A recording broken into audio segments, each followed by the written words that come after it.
Morning বন্ধুরা, love to travel চ্যানেলে আপনাদের স্বাগত জানাই। আজকে আমরা যাচ্ছি পুরুলিয়ার পথে। আমরা এই মুহূর্তে এসে পৌঁছেছি খড়গপুর পার করে জাস্ট মেদিনীপুর শহরে ঢোকার মুখে। এই যে মেদিনীপুর শহরের গেটে ধরুন আপনারা দেখতে পাচ্ছেন, এখানে মেদিনীপুর শহরে আমাদের বলতে স্বাগত জানানো হচ্ছে। এবং আমরা আপাতত এখানে একটা দোকানে দাঁড়িয়েছি সকালে চা খাওয়ার জন্য। এখন সকাল 6টা বাজে। আমরা সকালবেলা উচিত নয়, ভোরবেলা 4টে নাগাদ আমরা উলুবেড়িয়া থেকে জার্নি শুরু করেছিলাম।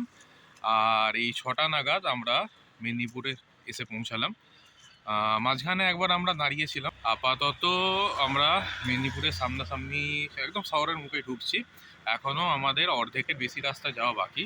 তবে আপাতত এই চাটা খেয়ে নিই গরম গরম, আর আপনাদেরও চা খাইয়ে দিচ্ছি সকালবেলায়, আপনারাও দেখে নিন। আর যাওয়ার পথে যদি আবার দাঁড়াই তাহলে সেক্ষেত্রে আমি আবার আপনাদের আশেপাশটা দেখিয়ে দেবো আর কি। চলুন চা খাওয়া যাক।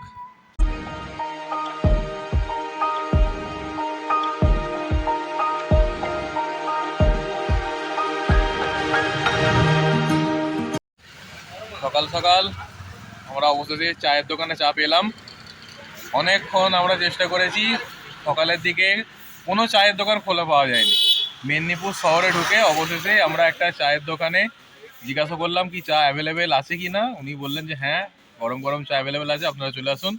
আর আমরা আপাতত চা খেয়ে আমাদের ঠান্ডা কাটাচ্ছি।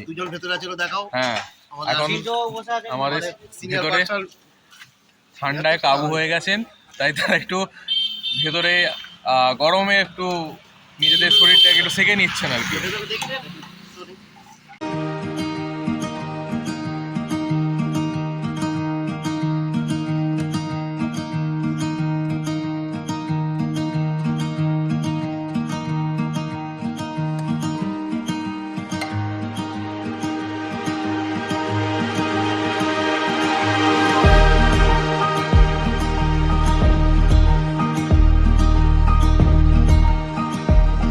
ঝাড়গ্রামে পৌঁছে গেছি। আর ঝাড়গ্রামে ঢোকার মুখে এই যে কংসাবতী নদী, এই কংসাবতী নদীর ব্রিজের ওপর দাঁড়িয়ে এখন আমরা সকালে সূর্যোদয়টা উপভোগ করছি। যদিও সূর্যোদয় অনেক আগেই হয়ে গেছে, কিন্তু এই এখন এখানে যা অবস্থা দেখে যেন মনে হচ্ছে এখনই সূর্য উঠছে। মানে পুরোপুরি কুয়াশায় ঢাকা ছিল, এই সূর্যের মুখ আমরা দেখতে পাচ্ছি। সবাই যে যার মতন এখানে এনজয় করছে। এই যে সূর্যটা আপনাদের দেখাচ্ছি, দেখুন সুন্দর প্রকৃতির দৃশ্য। সামনে নদী বয়ে যাচ্ছে, দেখুন শুধু চারিদিকে বালি, জল খুবই কম। আপনারা চাইলে আসতে পারেন, এখানে সুন্দর জায়গা। তাহলে দাদা বলে দিয়েছে এখানে যে চাইবে সেই চলে আসবে।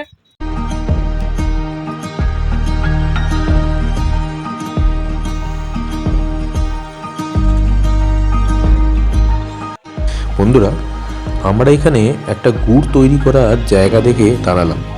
ভাবলাম সকাল সকাল ফ্রেশ গুড় পাওয়া যাবে, কিন্তু গিয়ে জানতে পারলাম খেজুর রসই এখন এসে পৌঁছায়নি। সেটা এসে পৌঁছালে তবে গুড় তৈরির কাজ শুরু হবে। হতাশ হয়ে আমরা আবার এগিয়ে চললাম। দেখতে দেখতে আমরা চলে এলাম সিলদা। এখান থেকে বেলপাহাড়ি আর বেশি দূর নয়।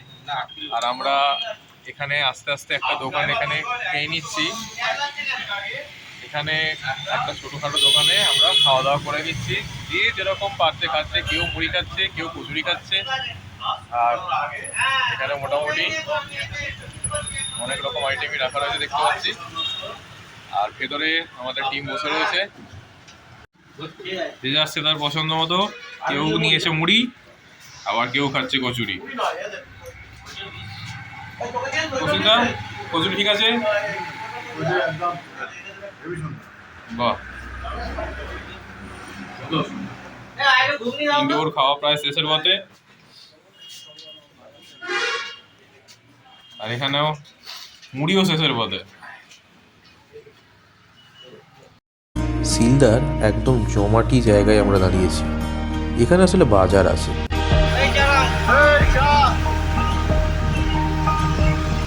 ব্রেকফাস্ট করে চা খেয়ে আমরা আবার নতুন উদ্যমে গাড়ি চালাতে শুরু করলাম। এই রকম জায়গা দিয়ে গাড়ি চালাতে দারুণ লাগে। দুই দিকে জঙ্গল আর মাঝখান দিয়ে রাস্তা। আর উপরে দেখুন গাছগুলো যেন রাস্তাতে সামিয়ানা তৈরি করে দিয়েছে।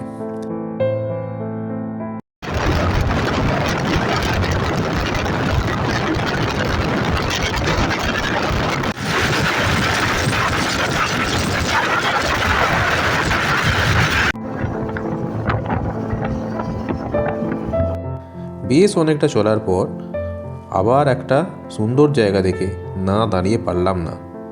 এখানে কিছুক্ষণ দাঁড়িয়ে ছবি তুলে মনের ইচ্ছে পূরণ করলাম।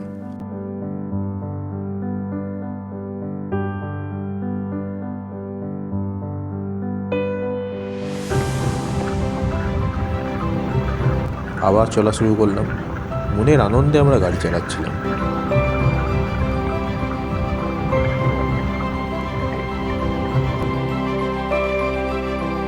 বেশ অনেকক্ষণ চলার পর অবশেষে আমাদের চোখে ধরা দিল বাঘমুন্ডি পাহাড়। আর বাঘমুন্ডি পাহাড়ের কাছে এসে পড়েছি মানে আমরা প্রায় পৌঁছেই গেছি, কারণ পাহাড় থেকে আমাদের হোটেল 7 থেকে 8 কিলোমিটার দূরে। আর গাড়ি চালাতে চালাতে এইভাবে দেখে আমাদের মনও করছিল না, তাই আমরা আবার দাঁড়িয়ে পড়লাম একটা চায়ের দোকান থেকে। বন্ধুরা, আমাদের হোটেলের পথে যেতে যেতে রাস্তায় দেখা হয়ে গেল কার সঙ্গে দেখুন। একে দেখতে পেয়ে একে এড়িয়ে যেতে পারলাম না, দাঁড়িয়ে পড়তেই হলো। আমাদের পেছনে যিনি রয়েছেন তার নাম হলো বাঘমুন্ডি। এই বাঘমুন্ডি পাহাড় আমরা ঘুরতে আসবো, কিন্তু এখনো তো হোটেলে পৌঁছায়নি, তাই আমরা এখন এখানে আর যাচ্ছি না। এটা এখান থেকে দেখে নিলাম, দেখে নিয়ে এরপর আমরা হোটেলে চলে যাব। এখানে এটা পরে আমরা ডিটেলসে ঘুরে দেখবো আর কি। আমি যদি দেখি অবশ্যই আপনাদেরও দেখাবো। আপাতত শুধু বাঘমুন্ডির সঙ্গে দেখা করে গেলাম, জানিয়ে গেলাম যে আমরা এসেছি, তোমার সঙ্গে দেখা করতে হয়তো আসবো। ঠিক আছে বন্ধুরা, আপাতত আমাদের চায়ের দোকানে চা বলা আছে, চাটা খেয়ে আসি। খেয়ে আমাদের হোটেলে ঢুকতে হবে, স্নান খাওয়া বাকি আছে, তারপর আবার ফুলদমে বেরোতে হবে। বন্ধুরা, আমরা পৌঁছে গেলাম আমাদের হোটেল হিল অ্যাভিনিউ। এর অবস্থানটা বুঝে নিন। বাঘমুন্ডি পাহাড় ফেলে ঢোকার সময় যে রাস্তাটা অযোধ্যা পাহাড় যাচ্ছে সেটা পার করে কয়েক মিটার এলেই এই হোটেলটা। চলুন এবার ভেতরে প্রবেশ করি। ভেতরে ঢুকেই প্রথমেই গাড়ির পার্কিং। কত মানুষ গাড়ি নিয়ে চলে এসেছে দেখুন। আর এই দিকে বাইক পার্কিং। আমাদের বাইকগুলো এখানে রেখে দিয়েছি। আমরা একটা 6 বেড রুম নিয়েছি, দেখাচ্ছি চলুন। দেখুন, ডান দিকে বসার জায়গা এবং বাম দিকের ঘরটা হলো রিসেপশান। ডান দিকে খাবার জলের ব্যবস্থা এবং ভেতরে রেস্টুরেন্ট। এখানে প্রত্যেক ফ্লোরে খাবার জল রাখা আছে, মানে আপনাকে খাবার জল কিনতে হবে না। আমাদের হোটেলের রুম, আমাদের রুমের সামনে এখানে একটা ব্যালকানি রয়েছে। আর আমাদের এই রুম নাম্বার হচ্ছে 320। আর আমাদের রুমের সামনের এই ব্যালকানি, আর ব্যালকানি থেকে এই হচ্ছে ভিউ, সুন্দর ভিউ রয়েছে। তবে সবার আগে আমি রুমটা দেখিয়ে দিই। আমাদের রুমের মধ্যে ঢুকলেই কি দেখা যাচ্ছে, সামনে একটা বড় বেড, এইদিকে একটা বেড, আর দূরে যেটা দেখা যাচ্ছে ওটা একটা সোফা কাম বেড। আমাদের 3 বেড, মানে 3টে হচ্ছে ডবল বেড রয়েছে এরকম বলা হয়েছিল। এবং এখানে এসে আমরা দেখছি যে তৃতীয় যে 3 নম্বর যে বেডটা আছে এটা সোফা কাম বেড, মানে এইটা টেনে আমরা শোয়ার জায়গা করে নিতে পারবো এবং এখানে দুজন আরামসে শুতে পারবে। আর এখানে টেবিল চেয়ার যথেষ্ট দেওয়া রয়েছে। সামনে টিভি রয়েছে, চলছে কিনা সেটা পরে বোঝা যাবে। আর শীতকালে আমাদের এসি লাগবে না, এসি রয়েছে কিন্তু আমরা নিইনি। এখানে জামা কাপড় রাখার জন্য ব্যবস্থা। আর এই একটা খুব বড় মিরর এখানে দেওয়া হয়েছে। আসুন বাথরুমটা একটু দেখিয়ে দিই। বড় একটা বাথরুম এখানে দেওয়া হয়েছে। আর এখানে কাজের জিনিস শীতকালে যেটা লাগবে, গিজার, শাওয়ার তো রয়েইছে। আর এইদিকে আমাদের দূরে কোমোড রয়েছে, আর এখানে একটা বেসিন রয়েছে। মোটামুটি বাথরুমটা ইউজ বড়, আমরা আরামসে এটা ইউজ করতে পারবো। যাই হোক, রুম আমাদের খুব পছন্দ হয়েছে, বাইরের সিনারিটাও খুব সুন্দর। আর যেহেতু সবাই একসঙ্গে থাকতে পারছি, এর চাইতে বড় আর কী বা হতে পারে। হোটেল থেকে স্নান করে আমরা বেরিয়ে চলে এলাম অযোধ্যা পাহাড়ের কাছে। পাহাড়ে ওঠার ঠিক মুখের কাছেই আমরা পেয়ে গেলাম এই মা তারা হোটেল, এবং আমরা এখানেই লাঞ্চ সারবো ঠিক করলাম। এই রাস্তা দিয়েই আমরা আসলাম। বাইক নিয়ে হোটেল থেকে এখানে আসতে 5 মিনিটের মতো লাগলো। আপনি চাইলে বাইরে সুন্দর দৃশ্য দেখতে দেখতে খেতে পারেন। আমরা এখানে নিয়েছিলাম ভেজ থালি এবং সঙ্গে ডিমের অমলেট। থালিতে ছিল ভাত, স্যালাড, আলু ভাজা, আলু পোস্ত, ডাল, আলু সবজি, পাঁপড় ভাজা এবং আচার। রান্না খুবই সুস্বাদু এবং ঘরোয়া। আমরা খুব ভালো করে খেয়েছিলাম। থালির দাম 90 টাকা এবং অমলেট 20 টাকা। খাওয়া দাওয়া করার পর শুরু হলো আমাদের অযোধ্যা পাহাড় চড়া।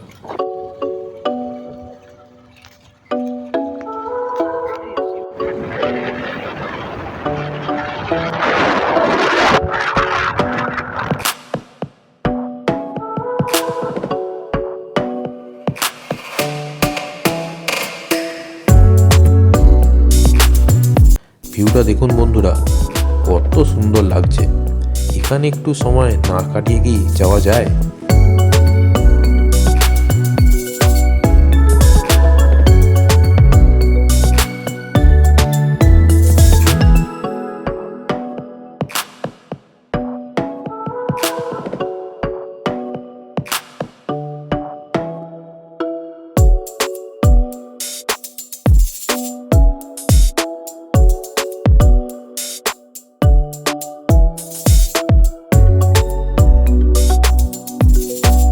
দেখুন, এখানে আরেকটি ভিউ পয়েন্ট আছে।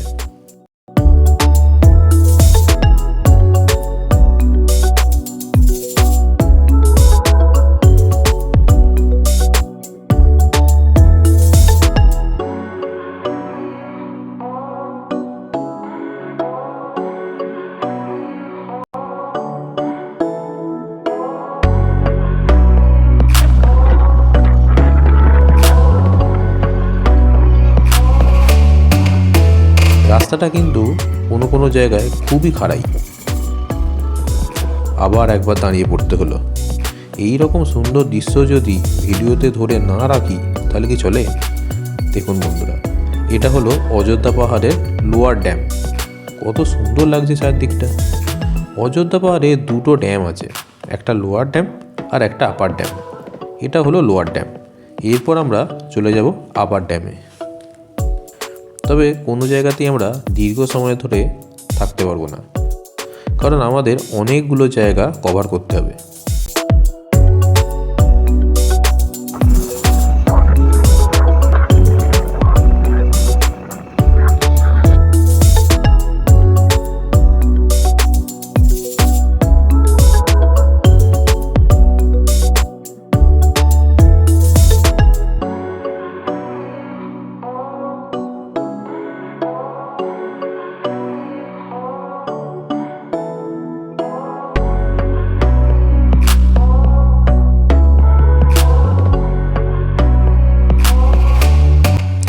দেখুন, বেশ কিছুটা চড়াই ওঠার পর আমরা পৌঁছে গেলাম আপার ড্যামে। চোখ জুড়িয়ে যাচ্ছে এইসব দৃশ্য দেখে, খুবই আনন্দ হচ্ছে।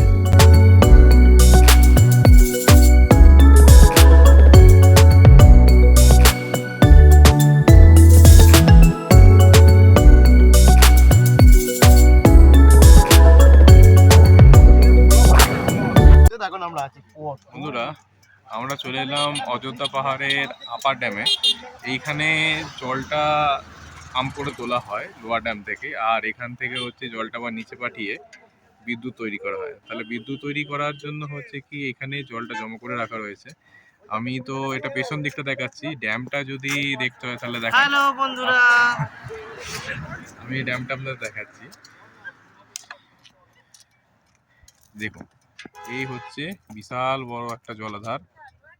প্রচুর পরিমাণে জল এখানে রয়েছে, আর এই জলটা হচ্ছে পুরোপুরি বিদ্যুৎ তৈরির জন্য আর কি ব্যবহার করা হয়। দেখুন, আর যাই হোক, এটা কিন্তু খুব একটা সুন্দর দৃশ্য এখানে আর কি আমরা দেখতে পাচ্ছি। সূর্যটা অস্ত যাচ্ছে, আমরা একটা খুব সুন্দর সময় এসেছি। সানসেটটা আমরা এখান থেকে যে দেখছি, এটা কিন্তু খুবই সুন্দর একটা অ্যাম্বিয়েন্স তৈরি করেছে। সবাই এখানে এটা উপভোগ করছে, আমিও শেয়ার করছি আপনাদের সঙ্গে। দেখুন, সূর্য এখন অস্তের পথে।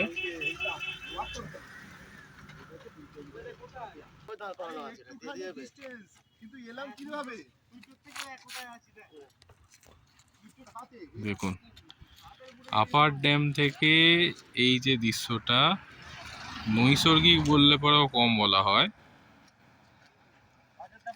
এইটা অযোধ্যা পাহাড়ে না আসলে পরে ফিল করা যাবে না এখানে অনুভূতিটা কিরকম হয়।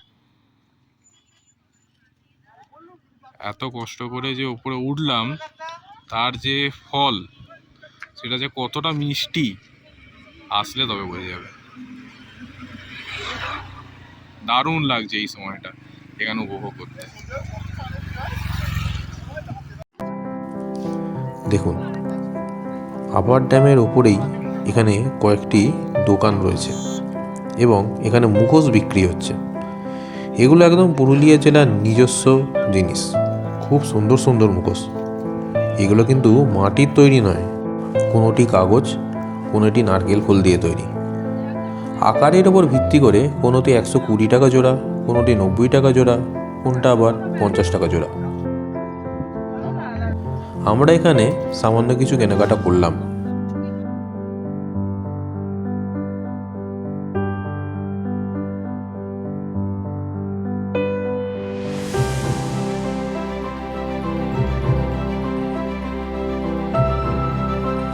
বন্ধুরা, আমরা চলে এলাম আমাদের আজকের শেষ দর্শনীয় স্থান দেখতে। জায়গাটা মার্বেল লেক। এখান থেকে আগে মার্বেল কাটা হতো। এইভাবে বড় একটা ফাঁকা স্থান তৈরি হয় এবং পরে জল জমে এটা একটা লেক তৈরি হয়ে যায়। এখন একটা সুন্দর সাইট সিন। আমরা নিচ থেকেও লেকটা দেখেছিলাম। চারিদিকে পাহাড় দিয়ে ঘেরা এবং পাহাড়ের ওপাশে ঘন জঙ্গল।